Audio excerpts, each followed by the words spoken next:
Hi,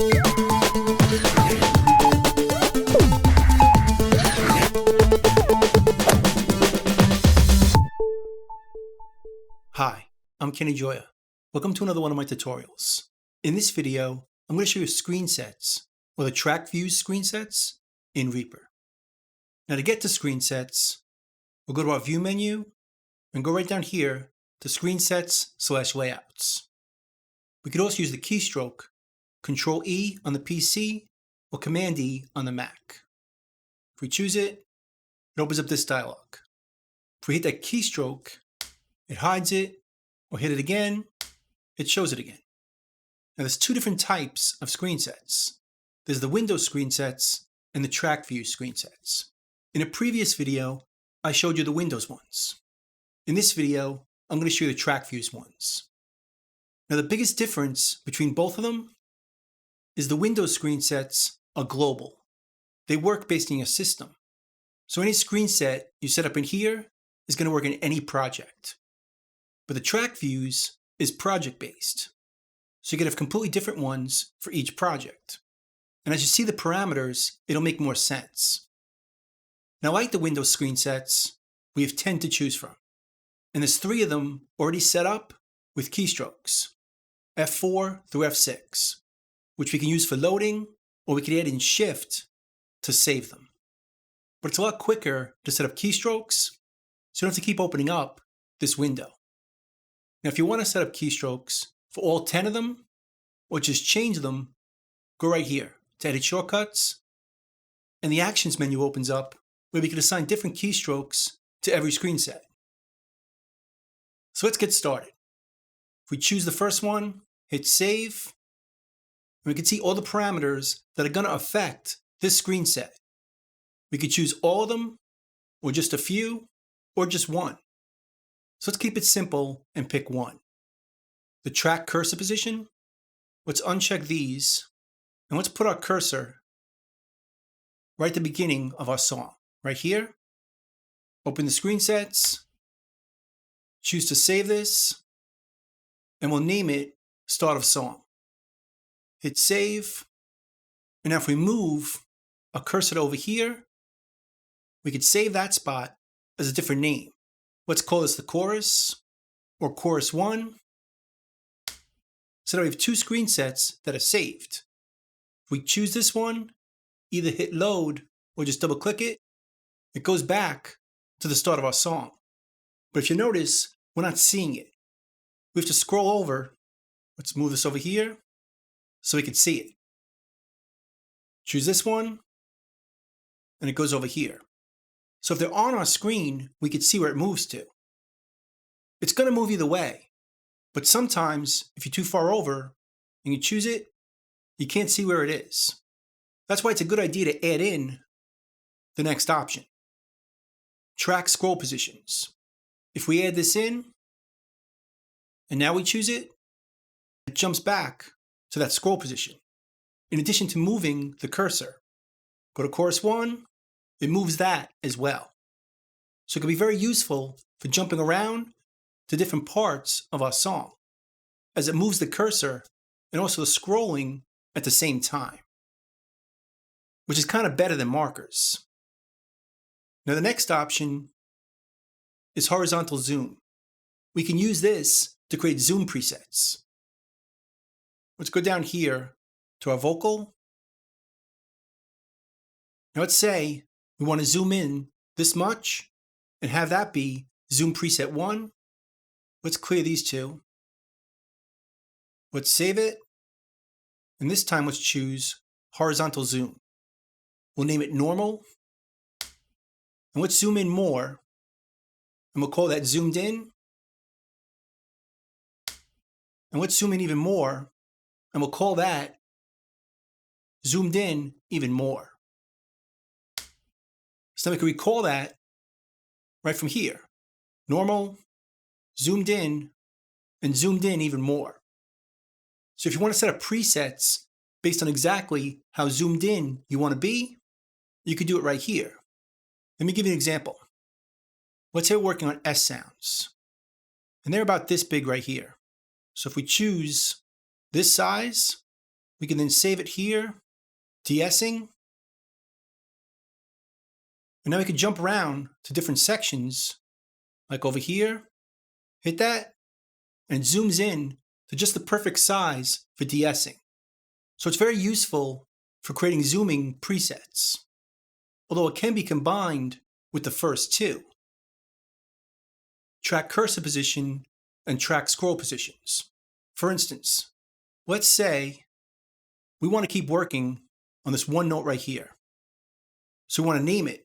Maybe it's an ah sound, but no matter where we are in the project, we want to be able to jump back to this phrase. So now let's save it as a screen set. Let's put it right here. We'll call it ah sound, and we'll add in track cursor position and track scroll positions. So it's going to save all three in that one preset. So now if we go back over here, zoom out, move to the end of the song, go up by the drums over here. With one double click or a keystroke, if you assign it, we get right back to that one phrase. So it's pretty powerful. Now let's check out these next options. Track control panel status, visibility, and height.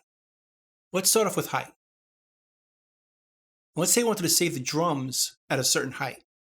Let's go to the top here.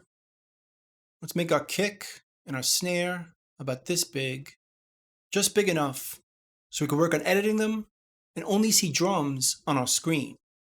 But we don't want to keep this all the time, just when we're editing drums. So we could save it as drums editing and choose just this option, track control panel status. Name it drums editing. And now, if our tracks are back to normal, we could just choose this right here, and it changes to the exact same track height, where we only see drums on our screen. Let's do the same for our vocals. And let's say we want this vocal to be full height. We can click on it, hit Shift and the tilde key, and that makes it full screen. And then we could save that as a screen set. Save, vocal full height. And again, we can go back to normal and choose this, and our vocal is full height. So it's a great way of saving the heights of our track. But it does more than that. If we go back to drums editing and resave it, we could see it does height and also visibility. So right now, we're seeing the drums, but if we scroll down, we still see everything. But we can change it so we only see the drums. So let's go to our track manager, and let's hide everything in the track control panel. And let's choose just the drums and show them. So if we scroll down, nothing else to see. Now it's important to realize, even if we're just seeing the drums, we're still going to hear everything. We're just seeing the drums. So now we could save that as a screen set with this chosen. Now if we go back to normal, we still see everything. Go to drums editing, it changes the height, and we just see the drums. Let's do the same thing for the vocals. Go to track manager, uncheck all the tracks except for the vocal. Let's make the height full height, save it. And because we chose this, it's going to save the visibility and the height. So now we go to drums editing, we just see the drums and nothing else. Go to vocals, we just see the vocals and nothing else. And we can do the same thing for the guitars, the bass, whatever we want. This last parameter is track mixer status, which is very similar to the track control panel, except it happens in the mixer. So let's go to our mixer, and right now we can see everything. Our drums, our bass, guitars, vocals. But if it's too much to see, if you have a really big project, you might want to break it down. So let's delete these again. Let's save the first one as normal, but we'll choose this one this time. So now we're going to see everything in this screen set. But let's say we just want to see the drums. Again, we'll go to the track manager, hide everything in the mixer except for the drums. So you can see there's nothing else to see in this window. We'll save this as drums with this one chosen. We'll make another one for guitars. Go to the track manager, hide everything except for the guitars. And we could save that right here. Guitars. And one more for vocals. Just see the vocals and save that as vocals.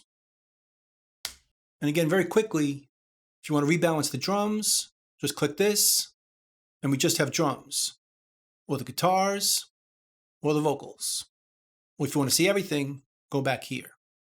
So again, it's very easy to find your tracks you want to mix or adjust by using the screen sets, instead of going to normal and looking for them here. That takes too long. Just choose the drums, the guitars, or the vocals, or anything you set up. There's a few other parameters that are part of that. Besides the visibility, we could also affect the controls. So let's go back to normal.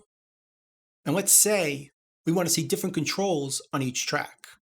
Let's select all these drums. Let's go up here, hold on Alt Control on the PC or Option Command on the Mac. We could pull this down just for those tracks. And we could see our sends and our plugins. But just in these tracks, we don't see them over here. Because for the bass tracks, there are no sends or plugins. So we don't need to see that. So by changing them from here, we could save that. Let's go down here to 5, hit save, name this custom drums. And now if we put these back up here, we can just double click over here and it puts them back so we can see them. But let's do it differently. Let's put these back, but instead, let's save this as normal or resave it right here. Let's pull it down for all the tracks, Control on the PC or Command on the Mac, so we can see everything. And we'll name this Effects and Sends. And now let's move this around so we just see the effects, not the sends. Name that. Then we can do the opposite. Make it so we just see the sends. And save this as sends. So now we can go back to normal. We have a bigger fader and we see less. We can just see the effects right here, just the sends, both effects and sends. Or go to the custom setup we did where we just see it for the drums and not for the bass. So it's very flexible, as you could just see what you really need. Now, one other thing I should mention is down over here, Autosave when switching screen sets. The way we have it set up right now is it only saves things when we actually resave them or save them for the first time. But if you want them to automatically save as you're working, you could just choose this and it's going to save it every time you switch to another setting. For example, if we turn this off and we go to normal, then we go to effects and sends. If we want to see even more, like this, if there's a lot of effects and sends, if we go back to normal and hit it again, it goes back to how we saved it. But if we turn this on first and change it, then if we go back to normal, when we go back to this one, it's been automatically saved. Because as soon as we left, go to a different screen set, it auto-saved it. So if we go to custom drums and change this so we see more of the overheads, with autosave turned on, if we go back to normal and go back to it again, it's been saved. So we didn't lose that change. So that's pretty much it. Those are the screen sets, or the track views screen sets in Reaper. I hope you learned something, hope you can use it, and I'll see you next time. Thanks.